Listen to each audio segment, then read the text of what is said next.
that we are more than mere physical entities confined to the limitations of our bodies and immediate experiences? Is it plausible that we are interconnected, infinite beings in a grand tapestry of existence? In this awe-inspiring discussion, the distinguished author and near-death experience, Natalie Sudman, challenges us to contemplate these existential questions. With her riveting narrative, she provides profound insights into the mysterious realms of consciousness, reincarnation, karma, and compassion, causing us to rethink our long-held beliefs and inviting us to explore new paradigms of reality. In her conversation, Natalie recounts her extraordinary near-death experience, an event that not only shattered her previous understanding, but also unfolded to her the boundless nature of consciousness. This transformative encounter gave her the opportunity to witness firsthand the extent to which our consciousness, our very essence, transcends the physical realm. She impresses upon us the idea that we are more than our physical bodies. We are all entwined in a cosmic web of consciousness, each of us embodying a fragment of the infinite. This expanded perspective on existence could foster in us a sense of interconnectedness and mutual empathy, transforming the way we perceive ourselves and others. So it's now time to tune into this one very inspirational human being. Enjoy. Well, today we have another amazing guest for you. We have the beautiful Natalie Sudman. Welcome to the show. Thank you. Thank you for having me. Well, thank you for joining us. So the way that we love to start the show, we always love to ask our special guest to share this story. So Natalie, tell us your story and what inspired you to do what you do today. Oh, what inspired me? Okay, well, back in about 2006, I went over with the U.S. Army Corps of Engineers to work in Iraq for a while, helping with reconstruction projects. And I had been trying to get work overseas and I was unable to get it, and I had this opportunity, so I took it. And I worked over there for about 16 months. And one day I was going outside the base to look at some of our construction projects. And on our way home from that long day, our vehicle was hit with an improvised explosive device. So when that explosion happened, I left my body, and I wrote a book about my experiences out of the body, or in a near-death experience, and that I didn't really spend very much time in the book talking about the aftermath or recovering from my injuries or things like that, because I felt like the most important and the most unique part of that experience was what I experienced out of the body. I thought if it was me reading this book, I wouldn't care, or I wouldn't really want to know all the gory details necessarily. I would want to know what happened when you were out of the body. That's the part nobody knows about, right? So that is what I wrote about. And did you want me to kind of recount that, or? I would love it, because we've had a couple of people on the show when they've had near-death experience, and everyone talks about it in a very different way. Some people, there was one lady who said she was in a car crash and everything slowed down until it was everything then all of a sudden stopped, and then she was out of her body. Others were pulled out of their body so they don't experience the actual event. So I would love to hear it. Yeah, so I was riding along in a up-armored vehicle with 3 other people in the truck, and it had been a long day. We were going back to base, so I was kind of sitting with my head on my hands, eyes closed, half asleep, and then I was not. So I left my body before the explosion. I didn't hear the explosion. I didn't sense it. I was in my body, and then I was not. I was standing on a sort of little stage with thousands of beings arrayed all around me like a stadium. And I was downloading information to them. I was it's not really telepathic communication. It's just kind of making information available to them and them taking it in. So I did that for a while, and then I communicated to them that I was done. I didn't want to go back to the body. I wasn't interested in going back to this world. And they all said, agreed to that. But then made a suggestion like, well, what if you went back and did this? And I thought, oh, yeah, that sounds like fun. I'll go back, which is how easy it is to change my mind. And then I sort of blinked into a different environment. And I talk about moving from one environment to another by blinking because it was just that quick and that simple. There wasn't any movement from here to there. I was here in one place and I was there in another place. And this next environment that I was in, I call the deep rest environment. I was, when I first got there were two beings with me who were kind of tinkering with the organization of energy that I was. I didn't really feel like I had a form. It felt like I was an organization of energy, and these beings were fixing some things, tuning some things up.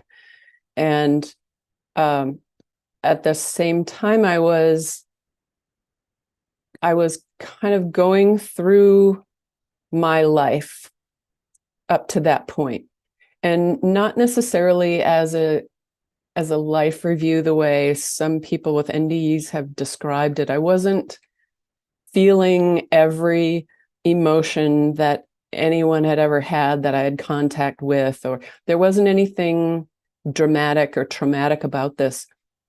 I really was just kind of paging through my memories and noticing what was valuable to me. And then I went into this very deep rest state that I describe as kind of just folding all the way into yourself and kind of turning inside out, and rested there for a long time, or what seems to me now to be a long time. I don't think there was really any time space to it.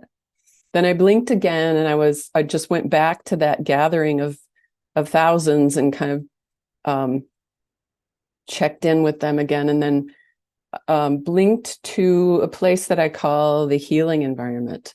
I could look down at about a 45-degree angle and see the truck that I had been in. And my body was in there, and the other three people, their bodies were in there. I could see this all as just the same way we would see it, but I could also see it as organizations of energy. And I was with two other beings, and we started playing around with my injuries. We would do the equivalent of waving a hand and set different injuries into my body. And we did that for a little while because it was very entertaining to us. We thought it was very, very funny to set certain injuries and then see kind of a holographic instant of the rest of my life and what that might look like. Eventually we finished messing around and just set the injuries that I chose into my body. And then actually, I think that's when I blinked back to that gathering and kind of talked to them about what I was doing. And then blinked again, and I was right next to the truck. And it was kind of like a twilight zone. Nothing around me was moving. It was like I was in between time. Everything was static, but I was with 8 or 9 other beings, and we were all talking about what I had agreed to do, but we were talking about it from a very on the ground kind of perspective. Instead of the gathering, we kind of talked about things from an overview kind of perspective, the management perspective. And now we were talking about things as, okay, now you're going to be on the ground, so it's going to be different. And here's, whatever help they wanted to give me. And then I heard a pop and I was back in my body. My eyes were still closed. I still had my head on my hand. And I knew that we had been blown up. I knew that it wasn't just minor injuries all around, which happened surprisingly often. And I knew that I had been somewhere else, but I immediately set that memory aside in order to deal with what I had come back to. So I really didn't remember a lot of this until a couple months later. I was in I was in the hospital for a month, and then I was an outpatient, I don't know, 2.5 years or something. But about a month after I got out of the hospital, after they had quit giving me, they give you a lot of drugs. They were very good. But I really started coming off those drugs, and I thought, I went somewhere in that instant when we got blown up. And as soon as I said that to myself, all these memories just came back so vividly. So that's kind of the general outline of the story. Wow, that is a lot to take in. So when you were blinking, you weren't in this paradigm, you were in a different paradigm, but within that paradigm, as you were blinking, you were able to shift your consciousness from one reality to another within that paradigm. Is that correct? Correct. Yeah. Yeah, that's what it felt like. And so not having form, was it a feeling that you had these beings around you, like 2 or 8 of them? Was this just a knowing, or did they have different vibrations? Actually, when I was with the gathering, the thousands, I did have form. I had the same form that I had. I actually had my fatigues on. I remember looking down at myself and going, "Oh, that's funny." It was in the deep rest environment that I really felt like, "Oh, okay, there's no form here." And then when I was working on my injuries, when we were playing around with setting my injuries, I had form in that place too. And standing next to the truck with the 8 or 9 others around me, I was back in a kind of energy body that had the same form as my body. And the other beings there in that particular environment appeared as human. I do talk in my book about the gathering. I perceive them now as human faces or close to human. But when I revisit this and imagine them in different forms, so make them look like monsters or something, I can do that. So, and then if I revisit the environment where I'm standing next to the truck with the 8 or 9 other beings, when I try to change the way they look, I can't do it. So I'm assuming that those thousands of beings look like humans to me because that's easier for me to comprehend. I don't know what they really look like. I think that I'm probably making them look human, or they make themselves look human for me. I don't know. That kind of makes sense. It's the way, I mean, when your brain gets in the way, because it's really hard to conceptualize it, and the logic mind is trying to make sense of it. And so I think this is how we try to make sense of it all, right? Yeah. And you actually mentioned before about the emotions. I've heard that too, that when people have had the near-death experience, there has been just love, no other emotion, just absolute love and bliss. Very expansive. Yeah. And I think I've said at some time or another, I don't really talk about that in my book. I think partly because it is hard to describe. But also, I think that it's really only noticeable when it's gone. Like when I'm in that environment, when I can close my eyes now and take myself back there, I'm like, oh yeah, there is that incredible sense of well-being and peace and love and respect and belonging. Um, but when I was there, I don't think that it really registered necessarily, because I was in it, and it seemed like, well, of course it's like this. This is how it's supposed to be, right?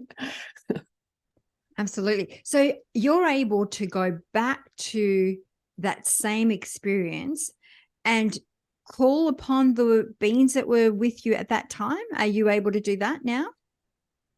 Yes, not all the time, but yes, to a certain extent. That's I don't amazing. think, yeah, I think people maybe might misunderstand that, because I don't think my communication with them now is as clear as it was when I was out of my body. So it's not like I have the perfectly clear line to get answers to everything all the time whenever I want them. I think that we come here to have experiences, so they're not going to give me information that skips my experiences, and they're not going to give me information that doesn't serve me. And I think that there's probably some information they've tried to give me that I haven't taken in because I'm in the way of it. So in other words, I'm still human, unfortunately. Absolutely. So when you say, because I believe that our soul is here to experience life. That's our purpose, to expand and experience life. And I think that it's we that get in the way or create the limitations of our experiences. So how does one acknowledge when they're getting in their own way? Like, how do you, and you're obviously, you've got the messages coming through, let's say, or a spiritual guide, or a being, or someone from the other side. How do you know what's the difference from whether that's coming from my head or whether that's really happening external of this physical body? And how do we know when we're actually getting in the way of our own self?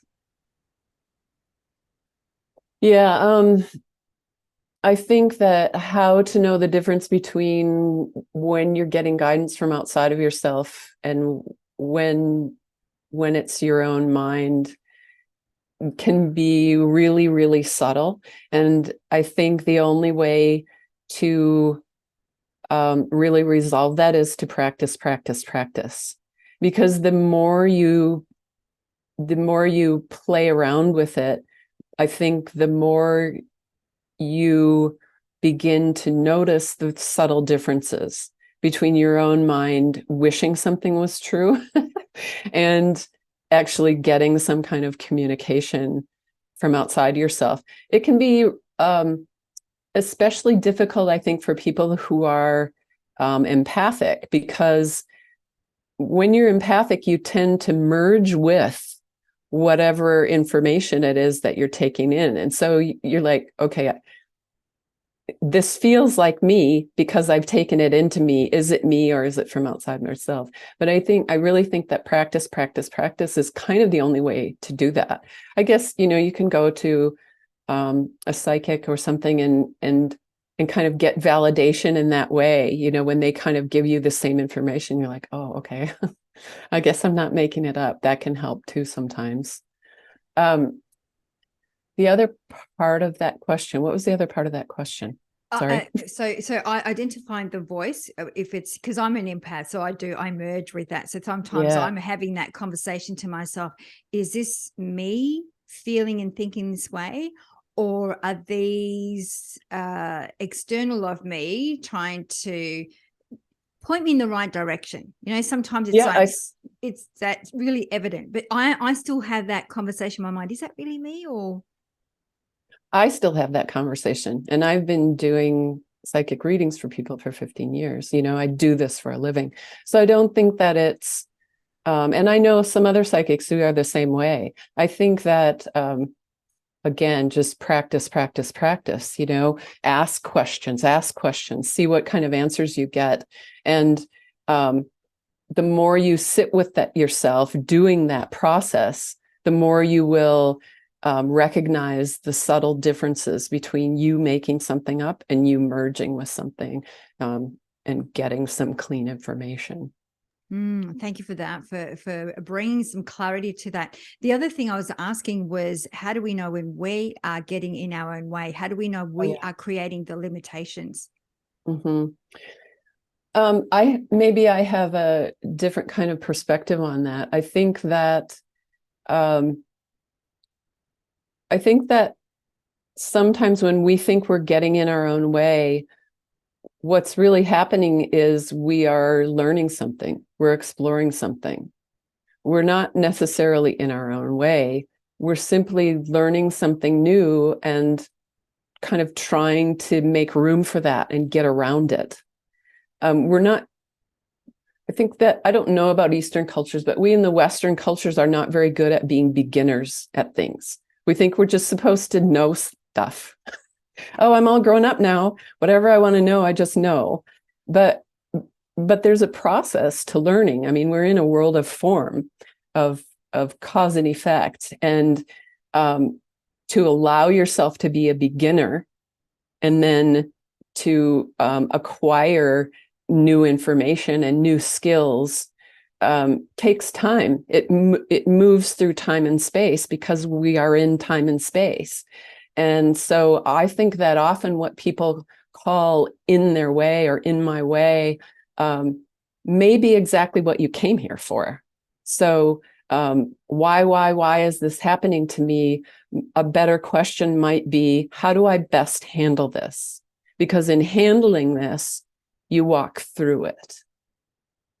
Oh, I love that. And I just had a bit of an epiphany then when you explained it, because what you were saying, this is how I interpret it, of course, that we're not really good at starting. And I guess we have our own perception of the way things should unfold, and therefore we hang on to that perception. And I feel like that's how we are getting in our own way, rather than allowing to whatever is going to unfold. Right. So I think that's what I got from what you just said. Is that correct? Yeah, very good point. That we do get on our own way by anticipating or by expecting something, and then not making room for whatever shows up if it's different from what we expected. I say to a lot of clients, this challenge is not in your way. It is your path. It is your way. It's what you came here to do. Yeah. Oh, I love that. I absolutely love that. And that's hard in itself because I've had those thoughts myself when I go through whatever I am going through, and it was nothing like your path and your experience that you've come here to live and teach as well. Because I know when I was doing some research around you, there's some people call you a prophet, a medium, a psychic. And I was wondering whether that was available to you before the accident or after, but we'll go there in a minute. But what I know for me, it's like, as a soul, we chose for us to experience whatever we've signed up for. But as a human, in the logic mind, you start going, why would I have chosen that as a soul? Yeah. Yeah, so definitely. That's hard to comprehend. It is hard to comprehend because we put everything in the context of one lifetime. So we want it to make sense within the context of one lifetime. But what if we put it in a context of 20 or 40 or 800 lifetimes? It may give us a very different perception of what's going on. Also, a friend of mine who really had trouble wrapping her head around the fact that I hurt myself in order to do whatever I'm doing. She said she thought about it for days, and finally she realized that she kind of did that with childbirth. She wanted a kid, and so she went through this very painful experience to get this baby. And she said, after I have that baby, I don't think, oh, why did I go through all that pain? That wasn't worth it. She said, of course it was worth it. It was a minor thing that was necessary to get me to where I am now. I said, yeah, that's really a sweet way to think about it. I love that. That's a great way, and it's true. And Mm-hmm. so, if we go back to the research on you regarding a prophet, a medium, a psychic, did you have those abilities before the accident, or did that come after the accident? I would say that I had clearer abilities after the accident and more confidence in them. I did have psychic kinds of experiences and mediumistic kind of experiences before the accident, really ever since I was a kid, but I didn't have great control over it. And I did some readings for friends a few years maybe before the accident, but I didn't have great confidence in what I was doing, and I didn't really feel like I knew anything special or anything that anyone really needed to hear. And I don't know if I feel that way now either, but I sort of feel like I have been dragged out into the public. So I'm just trusting, the path. I don't necessarily remember what I came back to do, all of it. I don't remember all those kind of details from my experience, but I do trust that I'm being led to where I need to go. And so here I am. Prophet seems a little intimidating to me. Well, I guess a prophet is really somebody that can foresee the future, right? Yeah, I I suppose. I think. But Mhm. so for our audience, let's maybe unpack that a little bit. So, what exactly do you do? Do you tap into the people who have passed over, or as a psychic, are you reading their auras, or how do you go about it?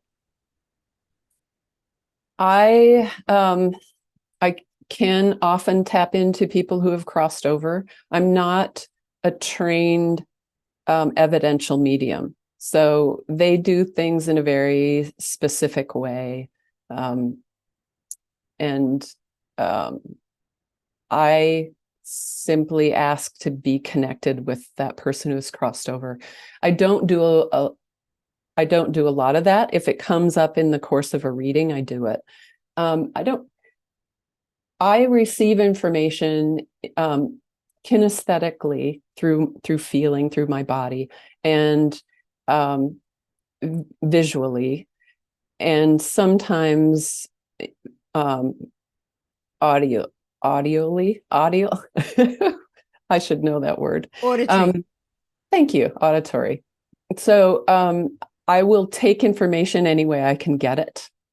I I often sense my people around helping lead me to information or giving me information. I sometimes also um, encounter the guides or helpers of the client that I'm reading. And sometimes I feel like those beings are talking to my beings, and then my beings are talking to me. But sometimes I do have immediate kind of contact with them. I think that also, I mean, I'll find the information anywhere I want it. It's like, or anywhere. I allow myself to go where the information is. I ask for the information and then I allow myself to be taken there. So I think that sometimes I do go to someone's aura or someone's records in some way and get that information that way. So I'm sure our audience is very curious. Obviously, they can do this virtually because there is no time and space, Right. Mm-hmm. right? Yeah, I And can do. I they? have, Sorry. sorry. I have clients from all over the world.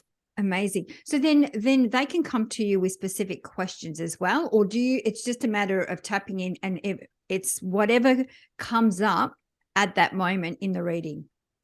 No, I really ask people to take some time to sit down and articulate their questions. What I've found is that they get a lot more out of the reading if they put some intention like that into it. Otherwise, I mean, I could be talking about the squirrels in their backyard. I'm going to be led to the things that I'm interested in, but it's their reading.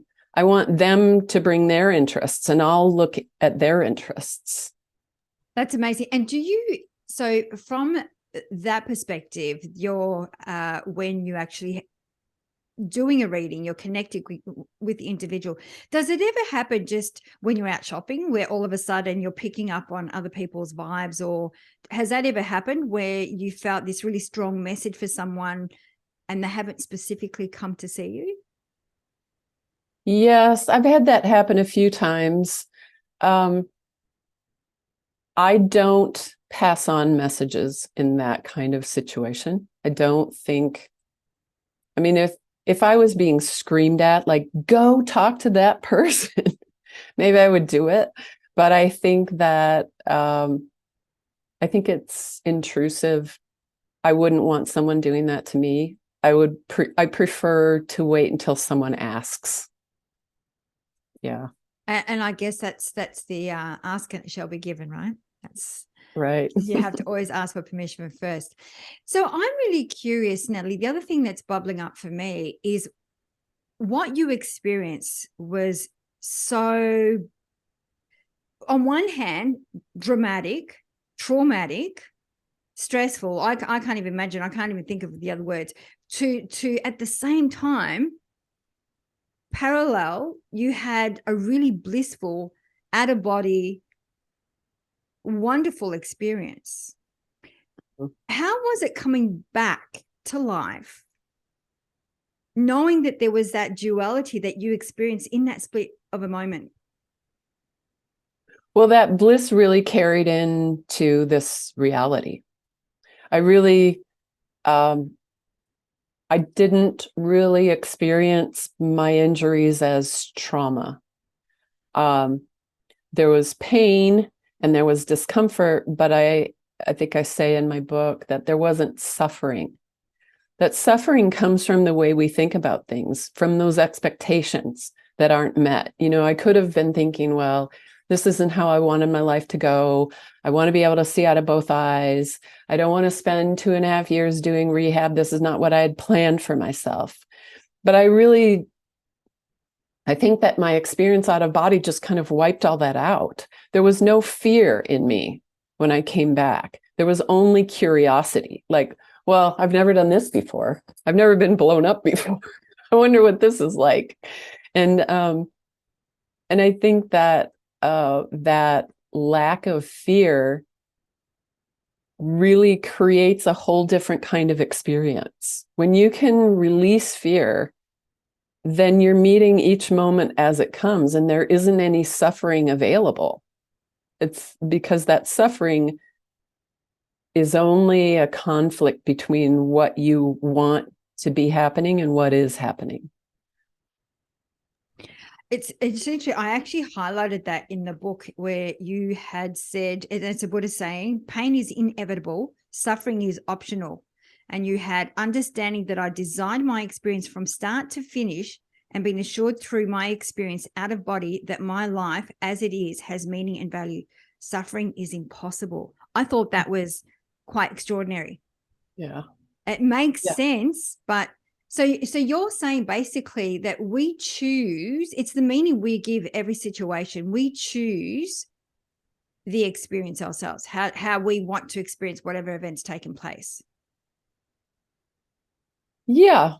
And I don't know that, I think that's easily misunderstood because we as conscious personality selves may not always be the ones choosing. I didn't consciously choose to get blown up, but I have a broader consciousness available to me that this personality is just one aspect of.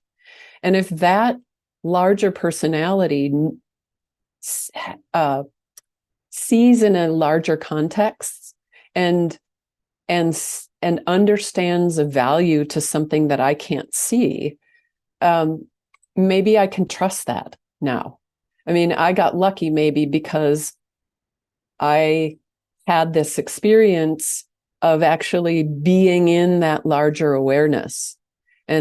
and really perceiving this life as not that long, and whatever injuries I had as temporary. We all stand up. We can all get stabbed and run over on the stage, but at the end of the play, the curtain comes down and we all stand up and walk off the stage. We're all okay, essentially. And when we really know that, when we know ourselves truly all the way through our awareness that we are infinite beings, then death becomes something else, then pain becomes something else, our experiences here become something else. I think that from that perspective, suffering doesn't happen. So do you think that as a soul, we obviously choose these experiences? So I'm thinking about reincarnation. Do we come back because there's different understandings of reincarnation? So if we in one lifetime, if I did something wrong or bad or deemed as evil, I'll be coming back in my next life and wear or carry that karma and maybe experience something traumatic. So what's your beliefs around reincarnation? I think that karma is simply cause and effect. So if you set something in motion, there's going to be consequences to that action or those words or thoughts. It's not punishment, and it's not an eye for an eye. It's simply cause and effect. I think that also that cause and effect is an aspect of this reality. And that as soon as you understand yourself as an infinite being, you give yourself the opportunity to step out of karma. Because as soon as you forgive yourself and forgive life for not being something else and forgive others who may have harmed you in some way, you have neutralized that karma. So that's kind of separate from your question. Reincarnation, I think, I don't think that I understand it. I don't know that. I think that maybe all the ideas people have about reincarnation are accurate without being completely true. Or it may be that there's lots of options. Maybe some people come back and back and back, one right after the other. And others leave one body and skip a bunch of time or go backwards in time and enter a body, my next life may be in 1410. I don't know. I think that we like things to be very simple, and we like to think that if something is true for one person, it's true for everyone. But infinity is infinite, and I don't see why we would. I'm not sure why we would all narrow the potentials of experience for ourselves so much. I think that it's fun to have lots of options, and I think that we probably give ourselves lots of options. Yeah, it is. And once again, it can be when you deep dive and try to find out as much as you can around reincarnation. There is so much information out there, and it's really hard to decipher which one is real and which one is not real. I guess we'll never know, right? Because I think that, some people will say that we have Akashic records and there's contracts, and once we're done with our contracts here on Earth, the school of life, then we don't have to come back. So it is one of those questions that I'm always curious about, but we'll never know. We'll never know. I'd like to, and I'm just something dropped in now. I did a post a little while ago saying that we are all one as a collective. We are all consciousness and so forth, and that we should be more compassionate to one another, right? And less judgmental, because I am practicing, and audience know I'm practicing non-judgment, non-resistance, and non-attachment. And boy, it's hard, Natalie. I do my best, but it's hard. So I do practice what I preach. And somebody wrote back and said, does that mean you would be compassionate towards a terrorist, a killer, a rapist? And I'd like to hear how you would respond to that. Because I know for me, I would still say, yes, you would be compassionate, because as a soul, we are one. And that the behavior is not the person. The way that they're acting out, whatever they're acting out, is through pain. Right. But I'm not. How would you respond? My compassion is not excusing their actions or decisions or words. My compassion is recognizing the very essence of their being is the same as the very essence of my being. That doesn't mean that they are expressing that essence.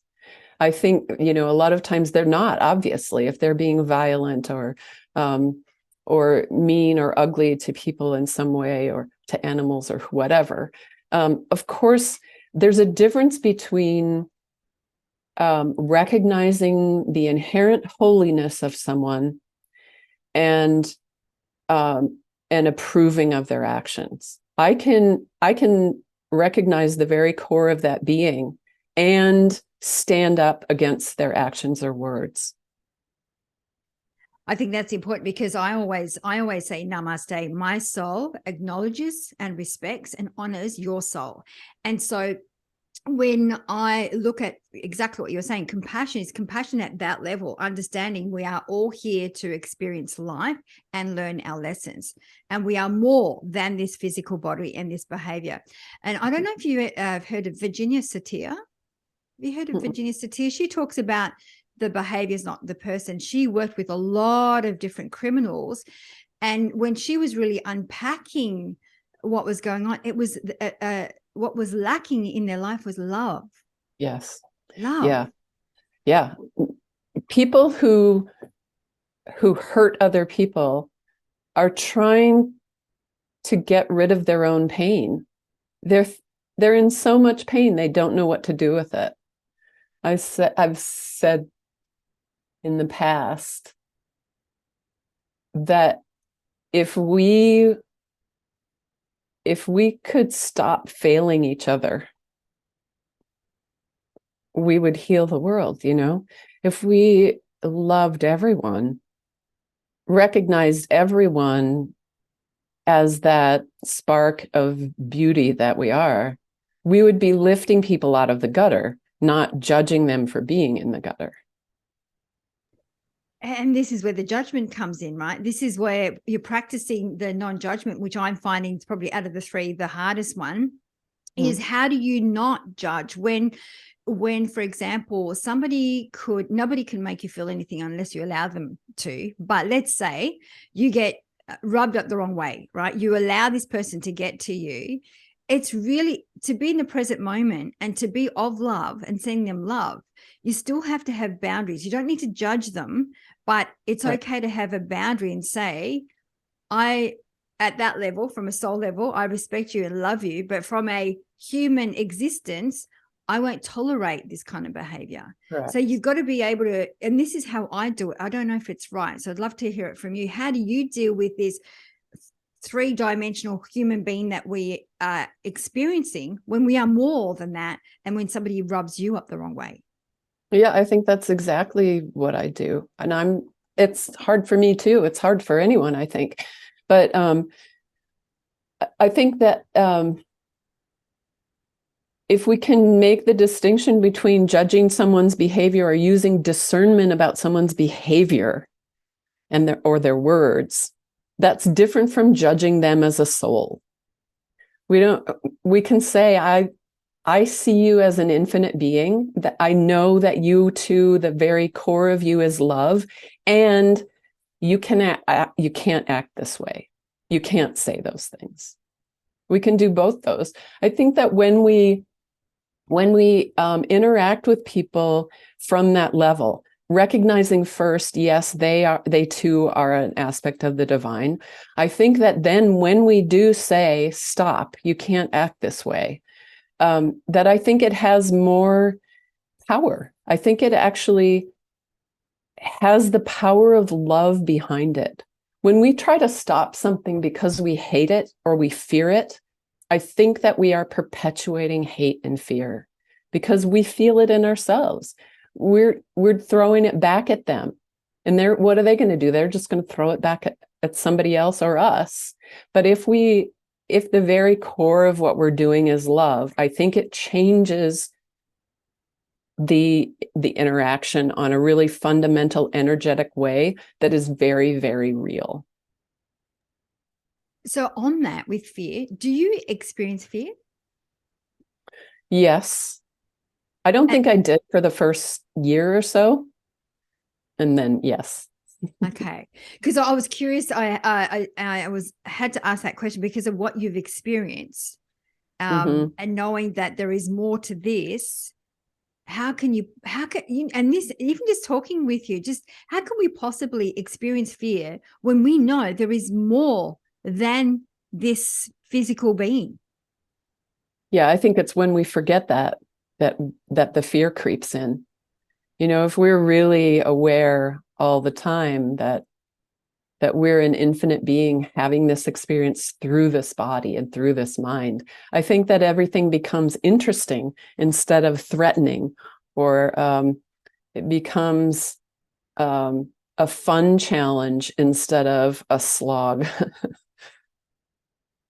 Yeah, I love that. So as we start wrapping up the show, we always love to ask our special guests to leave 3 shiny golden nuggets for our audience. So Natalie, what would you like to leave for our audience today? I think, first of all, I would like to say, have some fun. Because if you're not having fun and laughing a little bit, you're maybe just taking it a little too seriously. And I know that that's hard for people. Like, I've been in chronic pain and things like that. It's hard. It's hard to find those little fun nuggets. If you can find them, find them. They're very, very healing. And then I would say, be your own best friend. It's pretty hard to love anyone if you don't love yourself. And that means loving yourself with all the flaws, not loving yourself because you're perfect, but just finding that affinity with yourself and that affection for yourself. And I guess, let's see, a third one. Be kind, I guess. Just be kind. All very, very important ones. And I think that's another thing, like fun. We forget to have fun. What happened to us as adults? When we were kids, we were always having fun, and then we lost that ability to find joy in everything that we do. Yeah, whether we're good at it or not. Yes, 100%. Just have fun doing it. I know. I mean, people always say to me, "Oh, Catherine, you so don't look your age." And I think it's because I'm a big kid at heart.